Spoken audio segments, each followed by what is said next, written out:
요즘 한국에서 방송하고 있는 슈퍼스타 K 시즌 6 여러분 보시나요 혹시? 왜 제가 일부러 보려고 하는 건 아니고 누가 이제 동영상을 보내줘요. 그래서 보게 되는데 어제도 이제 누가 이제 보내주셔서 제가 영상을 봤는데 정말 노래 잘하더라고요. 보신 분 있죠? 청년들. 제가 한번 페이스북에 한번 올렸는데 그 다음에 또 보내준 거 제가 한번 봤는데 진짜 노래 잘하더라고요. 두 명이 듀엣으로 노래를 하는데 어떤 걸 이렇게 노래를 잘하는지 막 들으면서 제가 찬양을 듣는 것 같지만 눈물이 나더라고요. 그러면서 그런 생각을 했습니다. 그래, 그렇게 사람들에게 감동을 주는 노래를 부르는 사람이 진짜 가수지. 진짜 그런 사람이 진짜 가수가 아닌가. 그런 생각을 제가 해봤는데, 겉모습만 가수가 아니라 이름만 가수인 사람이 얼마나 많아요, 요즘요. 한국에 보면. 이름만 있는 가수, 겉모습만 떠들어주는 가수가 넘쳐나는 때에 정말 진한 감동을 주는, 사람들이 감동을 주는 노래를 부르는 그런 가수가 어떤 가수일까라는 생각을 제가 이제 해보게 됐습니다. 그러면서 한편으로는 우리 그리스도인들은 어떤가, 우리 그리스도인들은 어떤가라는 그런 생각을 했어요. 과연 그리스도인이라면 어떤 모습이어야 될까라는 생각을 해보았습니다. 감동을 주는 그런 노래를 부르는 사람을 진짜 가수다라고 부르는 것처럼 우리는 어떻게 해야, 어떤 모습을 우리가 가지고 있어야 사람들이 우리를 보고 진짜 그리스도인이구나 라고 우리를 인정해 줄 수 있을까 라는 그런 생각을 좀 해봤습니다. 여러분 어떠세요? 과연 다른 사람들이 여러분의 모습을 보고 당신은 진짜 크리스찬입니다 라고 그렇게 불리우고 인정받을 만한 그런 모습이 여러분들에게 있다라고 생각을 하십니까? 여러분 스스로 생각해보세요. 여러분 우리에게는요 모두 크리스찬이라고 하는, 그리스도인이라고 하는 그런 호칭이 우리에게 늘 따라옵니다. 교회를 처음 나온 청년들도 있는데, 정말 처음 교회 나온 청년들도 있을 텐데, 이제 여러분 앞으로 여러분들에게 붙어다니는 그런 여러분 주변 사람들이 여러분을 향해서 부르는 그 이름 가운데 그리스도인이라고 하는, 크리스찬이라고 하는 이름이 이제 앞으로 늘 여러분을 따라다닐 것입니다. 그것이 우리의 정체성을 가르쳐 주는 것입니다. 자, 그렇다면 과연 우리의 어떤 모습이 크리스찬이라고 하는 그런 이름에 맞는 모습이라고 생각하는 것입니다. 요즘요 한국의 그 분위기는 나는 크리스찬이다라고 하면, 나는 그리스도인이다, 나는 교회 다녀라고 이렇게 이야기하면 굉장히 좀 비난을 받는 그런 사회 분위기입니다. 한국 요새. 정치인이건 연예인이건 운동선수이든지 누구누구가 크리스찬이래, 누구누구가 기독교인이래, 그러면 인터넷에 굉장히 비난하는 댓글들이 막 올라옵니다. 아무 이유가 없어요. 그냥 크리스찬인 것 때문에 막 비난의 댓글들이 막 올라옵니다. 그리고 무슨 잘못해서가 아니라 사회 분위기가 그렇게 되었다는 것입니다. 인터넷에 교회에 대한, 기독교에 대한 기사만 나오면 부정적인 의견들이 대부분입니다. 색안경을 끼고 본다는 거죠. 그래서 이렇게 일반적으로 교회에 대해서 비난하는 그런 사회적인 분위기도, 또 그것을 이용하는 사람들도 물론 문제 있지만, 언제부터 우리 크리스찬들이 교회가 그렇게 비난의 대상이 되었는가 하는 것을 돌이켜보면 결국 지금까지 우리 교회가, 우리 크리스찬들이, 특별히 교회 지도자들이 스스로 그렇게 만든 것은 아닌가 하는 안타까운 마음을 가질 수가 없습니다. 며칠 전에도 한국 교계에서 있었던 참 안타깝고 부끄러운 그런 소식을 하나 들었습니다. 감리교, 저희가 메소디스트 처치하는 감리교회인데, 이 감리교 중에 가장 큰 감리교회가 한국에 있어요. 한국에 10만 명 정도 출석하는 감리교회가 한국에 제일 큰, 세계에서 가장, 감리교 중에는 제일 큰 교회가 있는데, 근데 그 교회 목사님이 사기 혐의로 법정에서 구속되는 그런 뉴스를 제가 봤습니다. 뉴스 보셨는지 모르겠지만 일반 공중파 뉴스에서 나왔어요. 세계에서 가장 큰 교회, 감리교뿐만 아니라 모든 교회를 통틀어서 가장 세계에서 큰 교회 목사님도 구속이 됐었죠, 얼마 전에. 세계에서 가장 큰 감리교회 목사님도 구속되고, 세계에서 제일 큰 교회 목사님도 구속이 되고, 이런 일들이 반복되다 보니까 교회가 신뢰를 잃어버리는 것 같습니다. 사람들이 교회를 잠깐 떠나게 되는 거죠.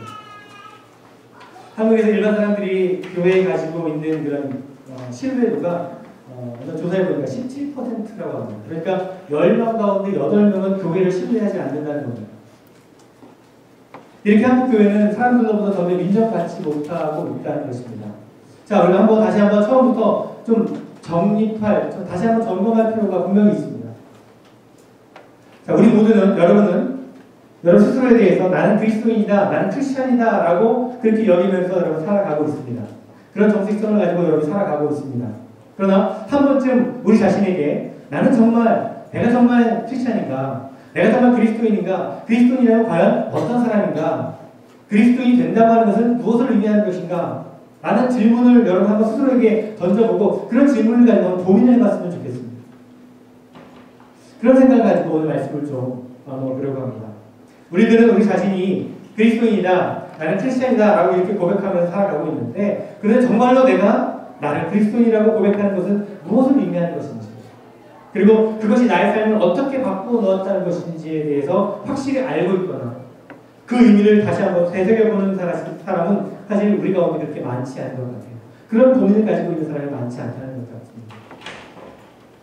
그러나 우리 믿음의 뿌리를 더 깊게 하고 우리 믿음의 폭을 좀 넓게 하기 위해서는 우리는 항상 나는 누구인가? 나는 어떤 사람인가? 라고 하는 것을 스스로 여러분에게 물어보고 거기에 대한 대답을 찾아가고 그 대답 속에서 삶이 나아가야 할 길들을 찾아볼 수 있는 우리 청년들이 되었으면 좋겠습니다. 우리 청년에게 특별히 더 이런 분명한 질문을 가지고 해답을 찾아 나갔으면 좋겠어요. 자, 우리가 다양하게 사용하고 있는 그리스도인이라고 하는 말, 크리스찬이라고 하는 말, 이 이름의 시작을 우리는 오늘 본문 가운데서 찾을 수가 있습니다. 오늘 우리가 읽은 사도행전 11장의 말씀은 우리 기독교 역사에 있어서 굉장히 중요한 그런 사건에 대한 소개를 하고 있습니다.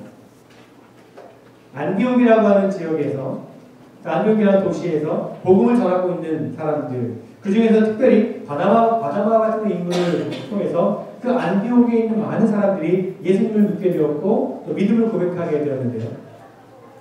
그 모습을 보면서 믿지 않는 주변의 많은 사람들, 다른 사람들이 그들을 가리켜서, 믿는 사람들을 가리켜서 헬라말로 뭐라고 하냐면 크리스티아누스라고 부릅니다. 헬라말로. 즉 그리스도인이라고 하는 뜻입니다. 그렇게 그때부터 부르게 되었다라고 하는 것입니다. 사실 처음에 예수 믿는 사람들을 가리켜서 그리스도인이라고 부르는 이 호칭은 어떤 존경의 대상이기보다는 굉장히 비웃음을 위한 그런 호칭이었습니다. 별로 명예롭지 못한 그런 호칭이었다는 것입니다. 사도행전 26장 말씀을 보면 사도 바울이 아그리빠 왕 앞에서 이제 신문을 받는 가운데 그 기회를 이용해서 왕에게 복음을 전하는, 그리스도의 복음을 전하는 그런 장면이 나옵니다. 그때 이 아그리빠 왕이 굉장히 불쾌하게 여기면서 사도 바울이 자기에게 그리스도인이라고 하는 호칭을 사용하는 것에 대해서 굉장히 불쾌하게 여기면서 바울을 책망하는 그런 장면이 나옵니다. 그래서 원래 그리스도인이라고 하는 이 의미는 결코 명예로운 이름이 아니었어요. 좋은 이름이 아니었어요. 비난하고 조롱하기 위한 이름이었습니다.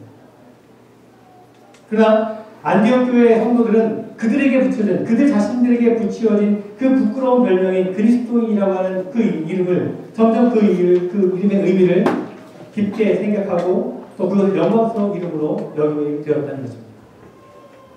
그래서 지금 그들이 그 신앙생활을 통해서 그리스도인이라고 하는 그 이름을 빛나고 존귀한 그 이름이 존귀하게 되도록 열심히 살았다는 것입니다. 그래서 지금 우리에게 그 귀한 영적 유산을 전해주고 있는 것입니다. 사람들이 어떻게 불리워지는가, 그리고 다른 사람들의 눈에 어떻게 비추어지는가 하는 것은 굉장히 중요합니다. 지금 우리가 그리스도인이라고 불리우고 있다고 하는 분명한 그 사실 앞에서, 그렇다면 우리가 어떻게 그리스도인으로 살아갈 수 있겠는가, 그리스도인으로서 어떻게 우리 자신의 정체성을 찾을 수 있겠는가 라고 하는 것은 단순히 우리가 그리스도인이라고 불리우는 것보다도 훨씬 더 중요하고 많은 고민을 해야 되는 질문입니다. 그런데 그리스도인들 가운데 내가 그리스도인이라고 불리우는 것과 그리스도인으로서 삶을 살아가는 것이 마치 다른 것처럼, 별개인 것처럼 생각하는 크리스찬들이 많이 있는 것 같아요. 자기는 크리스찬이라고 얘기합니다. 나는 그리스도인이라고 이야기합니다. 그런데 그 살아가는 모습을 보면, 그 삶의 모습을 보면 크리스찬이 아님에도 불구하고 나는 크리스찬이다라고 하는 말하는 사람들이 많이 있다는 겁니다. 자, 과연 그리스도인은 누구입니까? 그리스도인이 된다는 것은 무엇을 의미하는 것입니까? 무엇을 하는 사람들, 어떻게 살아가는 사람들을 향해서 우리가 저 사람은 정말 크리스찬이다라고 그렇게 부를 수 있겠는가 하는 것입니다.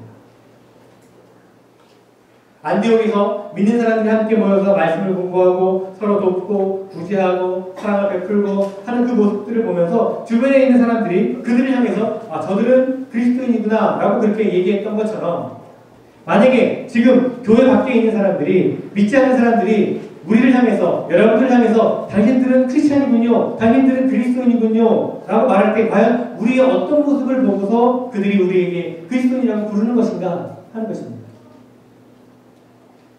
겉보기는 쉽습니다. 주일날 선데이가 되면 성경책을 들고 교회에 들어갑니다. 교회에 가는 사람들 보면 저 사람 교회 다니는구나, 교인이구나, 예수 믿는구나 그렇게 이야기하죠. 교회 다닌다는 말과 그리스도인이구나 라고 하는 말을 같은 의미로 사용되는 것 같습니다. 그렇다면 단순히 우리가 매주일 정해진 시간에 교회에 나와서 예배를 드리고 흩어지는 그런 모습만 가지고서 과연 우리가 그리스도인이라고 불릴 만한 전부가 되는 것인가? 그렇지 않다는 것입니다. 그런 의미로 만약에 우리가 그리스도인이라고 하는 말을 사용한다면 그것은 진정한 의미의 그리스도인을 가리키는 것은 아닌 것입니다. 우리가 주일마다 일정한 시간에 모여서 예배를 드린다고 해서 그것이 우리를 그리스도인으로 만들어주는가? 물론 그것도 중요한 것이지만 그것은 온전한 것이 아니라는 것입니다. 그러니까 과연 우리가 어떻게 살아가는 것이, 어떠한 모습을 우리가 갖는 것이 진정한 크리스찬의 삶을 사는 모습인가 하는 것을 우리가 다시 한번 고민해보고 그렇게 살아가는 것이 더 중요한 우리의 과제라는 것입니다.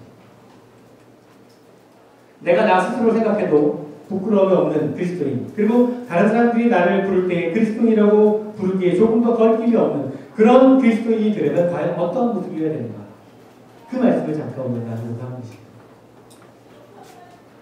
이미 여러분들이 어떤 모습이 그리스도인의 모습인지 다 잘 알고 있겠지만, 많은 모습들이 있겠지만 저는 오늘 두 가지 모습을 말씀드리려고 합니다. 첫 번째로는 우리가 진정한 진짜 그리스도인이 되기 위해서는 먼저 나에게서 그리스도가 드러나야 한다는 것입니다.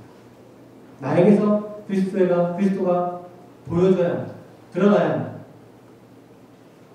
자, 안디옥이라고 하는 곳에서 처음으로 불려졌던 이 그리스도인, 헬라어로 크리스티아노스, 이 말의 뜻은 그리스도에게 속한 사람, 그리스도에게 속한 자라고 하는 그런 의미를 가지고 있는 뜻입니다. 즉, 내가 중심이 아니라, 내가 드러나는 것이 아니라 그리스도가 중심인, 그리스도만이 드러나는 삶이 되어야 한다는 것입니다. 그리스도에게 속한 삶, 예수 그리스도가 중심인 삶, 예수 그리스도가 드러나는 삶을 살기 위해서는 내 모습이 감추어져야 돼요. 내 모습이 드러나서는 안 돼요. 나를 버려야 됩니다. 우리 자신을 깨뜨리고 무너뜨려야 한다는 것입니다. 내가 남아있으면 진정한 의미의 그리스도인이 될 수 없다는 것입니다. 나를 버린다는 것이 무엇입니까? 나를 깨뜨리고 나를 무너뜨린다는 것은 무엇입니까? 그것은 우리 스스로가 약한 존재, 우리 스스로가 부족한 존재임을 인정하는 것입니다. 주님 앞에서 주님, 나는 죄인입니다 라고 고백을 할 수 있어야 된다는 것입니다. 주님의 도우심이 없이는 단 한순간도 나를 살아갈 수가 없습니다. 주님, 나를 도와주시옵소서. 이렇게 우리가 주님 앞에서 우리 연약함을 고백해야 한다는 것입니다. 누가복음 5장에 보면 베드로라고 하는 사람이 예수님을 처음 만나는 장면이 나옵니다. 베드로가 어부인데, 고기를 잡는 어부인데 밤새 고기를 잡지 못했습니다. 그물을 대서 이제 고기 잡을 때 그 마치고 하나도 잡지 못하고 이제 돌아와서 그물을 싣고 있는데 예수님께서 그에게 나타나서 베드로를 향해서 말씀하시죠. 깊은 데로 가서 그물을 내려라. 그렇게 말씀하십니다. 여러분 다 아시는 아마 말씀일 것입니다. 자, 어부입니다. 베드로가 고기를 잡는 전문가 어부입니다. 이 어부 베드로가 예수님을 처음 만났습니다. 베드로는 소문을 통해서 아마 예수님이 어떤 분이실 거라는 것을 아마 들어서 알고 있었을 것입니다. 목수 출신의 고기잡이는 전혀 해보지 못하는 사람이었다는 것도 아마 베드로는 알고 있었을 것입니다. 그런 예수님이, 고기잡이는 전혀 알지 못한 그 예수님이 베테랑 어부인 베드로에게 찾아와서 지금 고기잡이에 대해서 조언을 해주고 있는 겁니다. 이렇게 한번 해보지 않겠냐. 그런데 성경에 의하면 베드로가 아무 소리 하지 않고 아무 분명하지 않고 예수님이 말한 대로 가서 그물을 던지고 그리고 나서 많은 물고기를 잡게 되는 것을 보게 됩니다. 자, 그리고 나서 베드로가 예수님 앞에 서서 뭐라고 고백합니까? 그 일이 있고 나서 바로 이후에 베드로가 예수님 앞에 나와서 말합니다. 주님, 나는 죄인입니다. 나를 떠나소서. 그렇게 고백을 합니다. 깊은 곳에 가서 그물을 내리라고 해서 고기를 많이 잡았으면 정말 선생님께서 말씀하신 대로 했더니 정말 고기를 많이 잡았습니다. 놀랐습니다. 감사합니다. 어떻게 하면 그렇게 고기를 잘 잡을 수 있습니까? 그 기술 좀 가르쳐 주십시오. 저와 같이 일해보지 않겠습니까? 뭐 이렇게 해도 됐을 것인데 베드로는 예수님 앞에 나와서 뭐라고 고백합니까? 주님, 나는 죄인입니다. 나를 떠나소서. 자기 자신을 완전히 무너뜨리는 겁니다. 내가 평생 어그로서 살아온 사람인데 어떻게 그 목수 출신의 이 사람 앞에서 내가 고기 잡는 법을 배워야 하겠는가? 라고 하는 그런 자존심이 상했다는 그런 말이 아니에요. 예수님이 누구신지를 알게 된 베드로, 예수님이 정말 주님이심을 알아본 이 베드로의 마음속에서 첫 번째로 그의 입에서 나온 고백은 나는 아무것도 아니라는 그런 고백입니다. 마음 깊은 곳으로부터 베드로는 자기 자신이 주님 앞에 무너뜨렸던 것입니다. 나는 죄인입니다. 나를 떠나소서. 우리가 주님을 만날 때 우리가 주님 앞에서 주님, 나는 죄인입니다. 나를 떠나소서. 이렇게 고백을 할 수 있어야 된다는 것입니다. 그것이 진정한 크리스찬의 고백입니다. 그 고백이 정말 주님 보고 떠나라는 말입니까? 그렇지 않죠.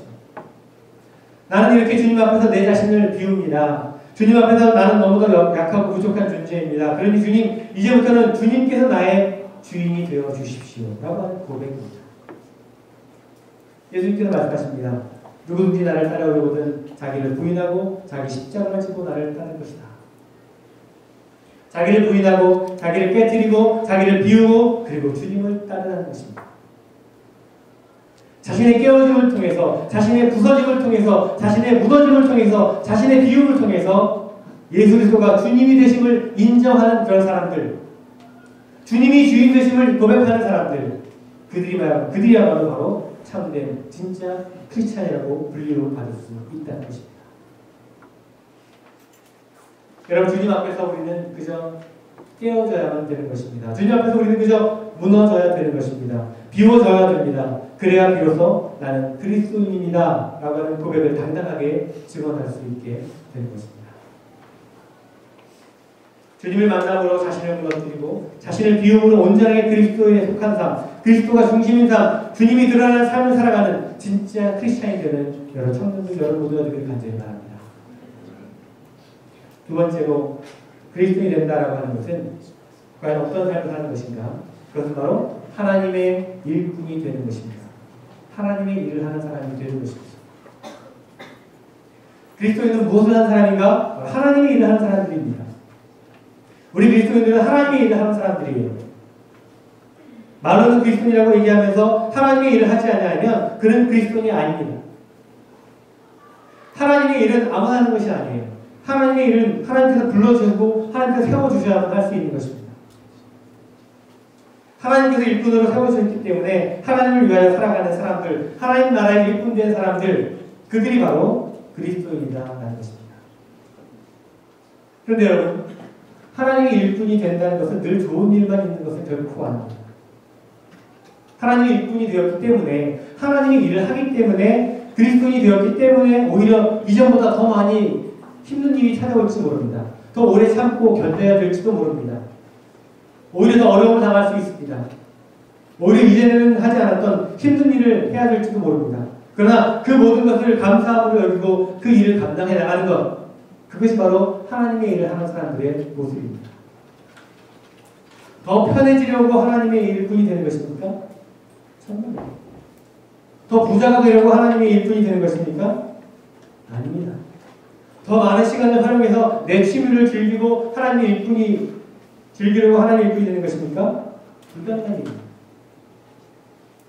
하나님의 일꾼이 되는 것은 그만큼 그러한 모든 나의 관심보다 하나님의 일을 더 우선적으로 해야 되는 결심이 있어야 되는 것입니다. 그런 결심을 가진 사람들이 진정한 그리스도인이라는 것입니다. 때로는 오래 참아야 되고 때로 손해를 보기도 해야 됩니다.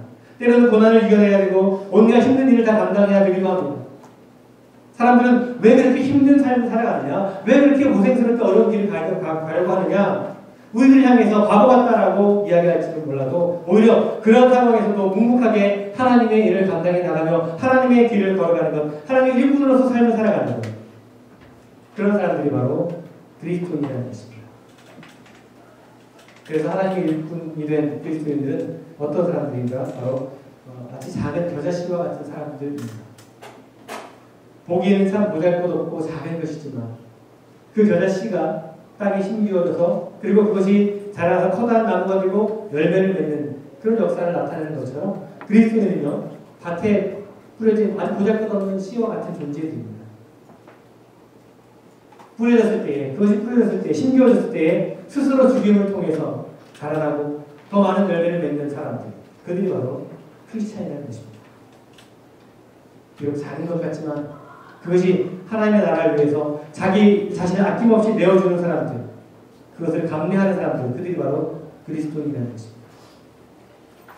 한 어린아이 손에 들려져 있던 보리떡 5개와 물고기 2마리에 관한 말씀, 그 말씀을 우리 잘 알고 있습니다.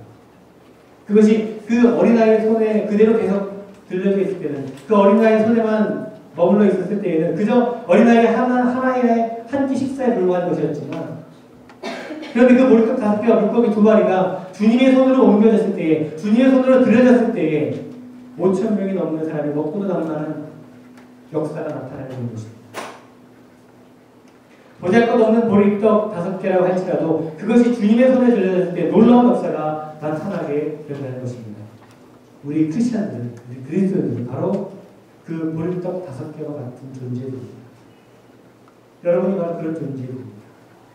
우리가 가진 모습 그대로만 그냥 가지고 있으면 우리는 그저 세상에서 나의 노력으로, 내 열심으로 조금 더 잘 먹고 잘 살게 되는 것, 그런 인생으로 끝나게 되고 말 것입니다. 그러나 만약에 우리 인생이, 여러분의 삶이 주님의 손에 붙들려지고 주님께 맡겨졌을 때에 나만 잘 먹고 잘 사는 것을 뛰어넘어서 모든 사람들, 많은 사람들을 풍성하게 하는, 많은 영혼들을 살리는 그런 하나님의 역사에, 하나님의 일에 동참하는 그런 인생을 살아갈 수 있게 된다는 것입니다. 우리들의 인생이 주님의 손으로 옮겨져서, 주님께 맡겨져서, 주님의 손에 들려져서 주님께 쓰임받을 때에 우리 인생은 능력 있는 인생으로 바뀌어지게 된다는 것입니다. 그렇습니다, 여러분. 그렇게 하나님의 사역에 쓰임받는 사람들, 그런 사람들이 바로 크리스찬입니다. 주님께서 부르시고 세우셨기에, 그리고 주님의 손에 맡겨져 쓰여지기에 이전까지 살았던 좁은 인생에서 벗어나서 주님을 위하여, 하나님의 나라를 위하여 새로운 인생의 길을 걷게 된 사람들, 그들이 바로 진짜 크리스찬이라고 부를 수 있다는 것입니다. 그래서 사도 바울은 이렇게 이야기합니다. 그리스도인들, 그들은 이름 없는 무명한 자 같지만 가장 유명한 사람들이요, 그들은 겉으로 보기에는 죽은 자들 같지만 그러나 실제로는 스스로도 살리고 남도 살리는 사람들이요, 그들은 근심하는 사람들 같지만 항상 기뻐하는 사람들이요, 겉으로 보기에는 가난한 자 같지만 그러나 그들의 영혼의 풍요로 말미암아 많은 사람들을 부유하게 만드는 사람들이요, 그들은 아무것도 없는 자들 같지만 모든 것을 가진 사람들입니다. 그들이 바로 그리스도인입니다. 바울은 이렇게 고백을 하고 있습니다. 우리 청년 여러분, 여러분은 모두 그리스도인입니다. 여러분 한 사람 한 사람 모두가 그리스도인입니다. 우리 한번 옆에 계신 분하고 한번 인사해봅시다. 당신은 그리스도인입니다. 한 번 더. 당신은 진짜 그리스도인입니다.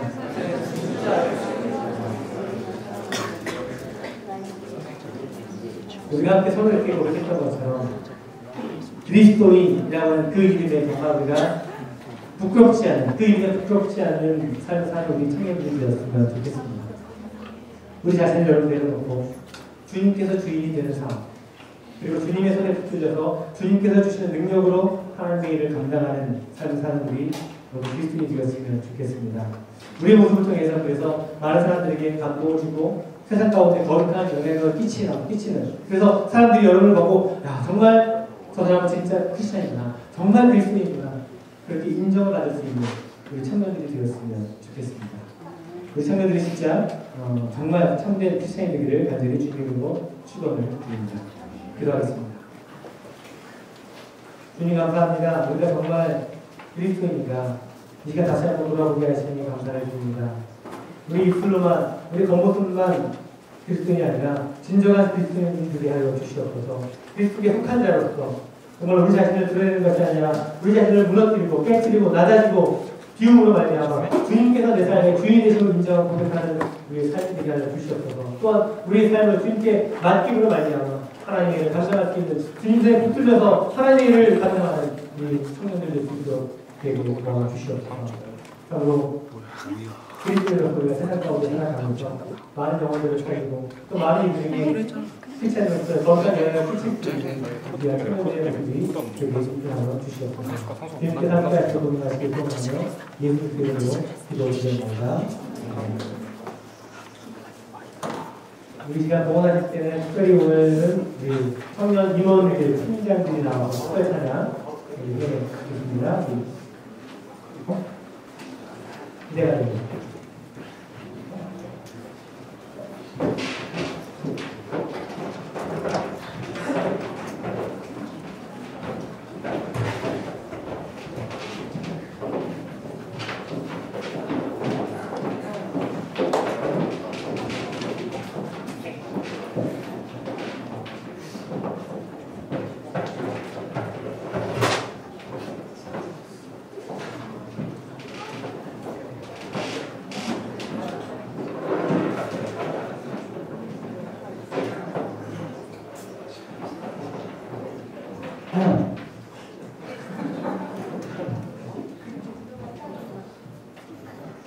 저희 그러면 기왕에 나온 김에 저희 한 번만 저희 임원 팀장을 소개해 드릴게요. 네. 먼저 저는 회장으로 선포하는 김효상입니다. 네, 그리고 오른쪽부터 소개해 드릴게요. 조호영 형제는 지금 저희 총무비 회계로 임원입니다. 총무비 회계로 지금 선포 계시고요.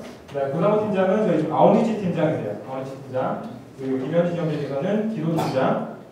여기 권한솔 형제는 예배 팀장. 이민상 형제는 세가족 팀장. 이렇게 두 명씩 있는데 이제 지금 예배 팀장은 이제 권한솔 형제랑 그리고 한보람, 그렇죠? 한보람 자매 그리고 이민상 형제랑 노을 자매는 이제 세가족 팀장 두 명씩. 그리고 김효정 자매는 지금 금요 모임 팀장. 그리고 조성희 자매는 이제 차양 팀장. 그리고 마지막으로 이지은 자매가 이제 부회장으로 섬겨주고 있습니다. 네, 박수 부탁드리고요. 네, 그리고 과정을 준비했으니까요. 함께 이번 시간 됐으면 좋겠습니다.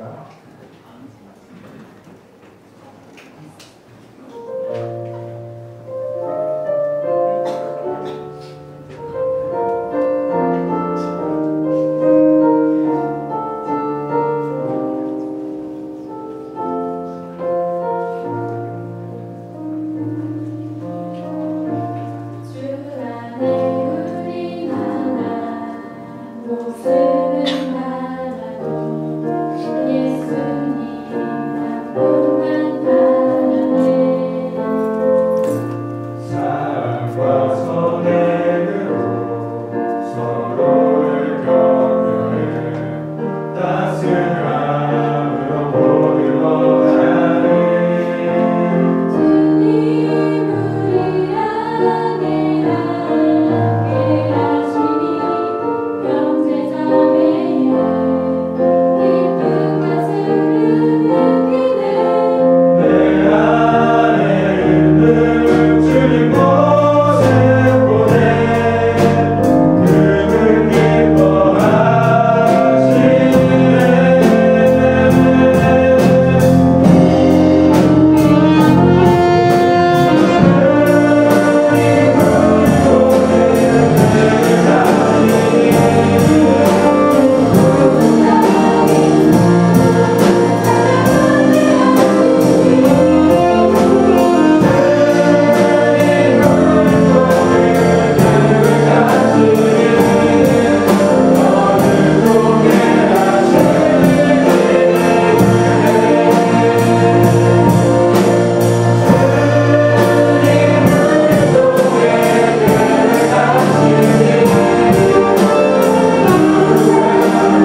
네, 공훈이 형 나와주시고요.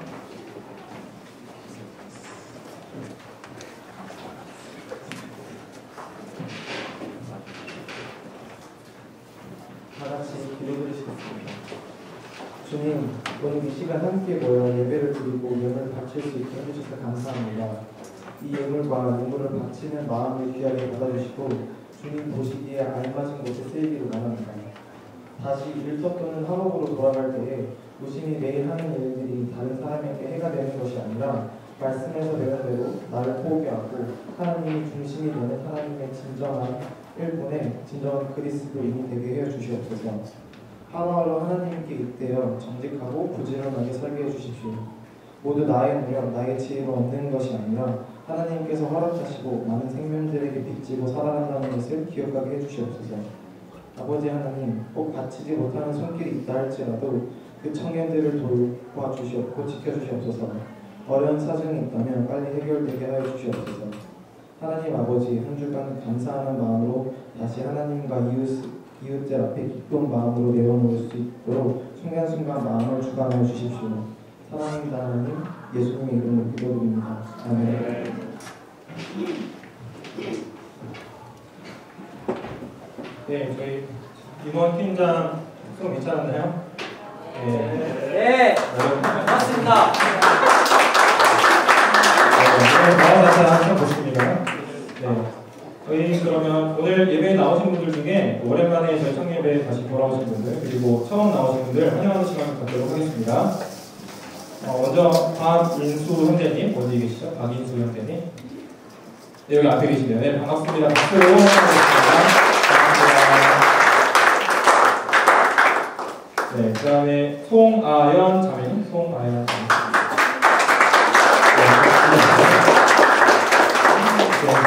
네, 이제 앉으셔도 돼요. 네, 반갑습니다. 네.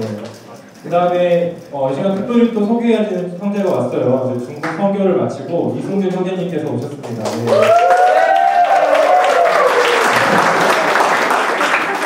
네, 지금 YM이라는 단체에서 예수전도단이라는 단체에서 지금 강사님으로 활동하고 있는데요. 네, 지금 중국 선교를 마치고 왔는데 언젠가 간증을 할 시간이 있으면 되게 좋을 것 같아요. 그래서 저희 선교들에게 중국 선교는 현장 어떻고 은혜 받은 것을 나누시면 되게 좋을 것 같습니다. 네, 제가 혹시 빠뜨린 분들 계시면 손 들어주시고 없나요? 네, 알겠습니다. 그러면 저희들 이 시간 특별히 10월 첫째 주를 맞아서 10월달에 생일 맞으신 분들 축하하는 시간 가질게요. 저희 리스트가 있는 것 같아요. 윤성수 자매, 노한결 형제, 박준영 형제, 권한걸 형제, 김세현 자매, 최성모 형제, 이재교 형제, 안성진 형제, 배상은 자매, 이정환 형제, 오정현 형제, 남경 형제, 김효정 자매 다 앞으로 나와주세요. 나오세요, 빨리 나오세요. 네. 자, 생일 케이크 나오고 있습니다. 저희들 선수 나오시고 다 안 나오시면 한결 어딨어? 한결 나오세요. 네, 한결 나오고 준영이 어딨어? 준영이 아까 봤는데? 네. 그다음에 한솔이 나오나요? 한솔도 나오세요. 네, 나오고 김수현 자매가 네, 나오세요. 빨리 나오세요.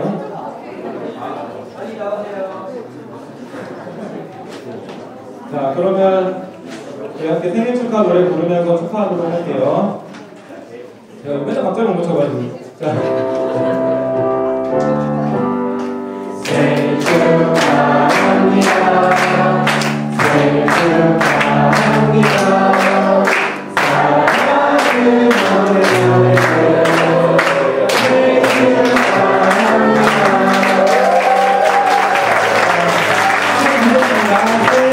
둘, 하나. 다 오세요. 자, 한번 보시고. 자, 하나, 둘, 셋.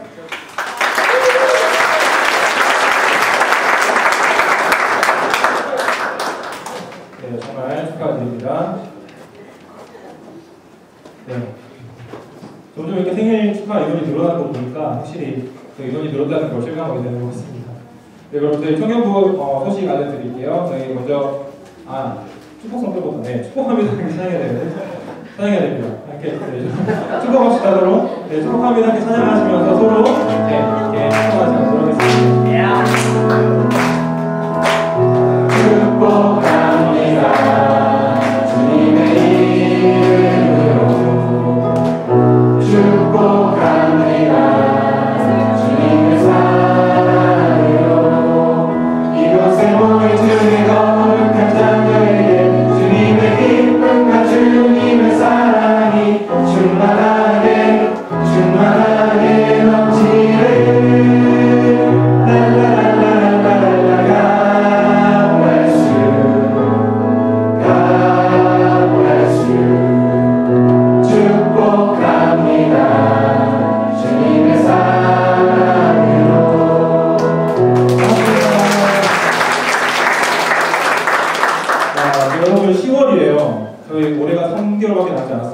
느껴지시나요?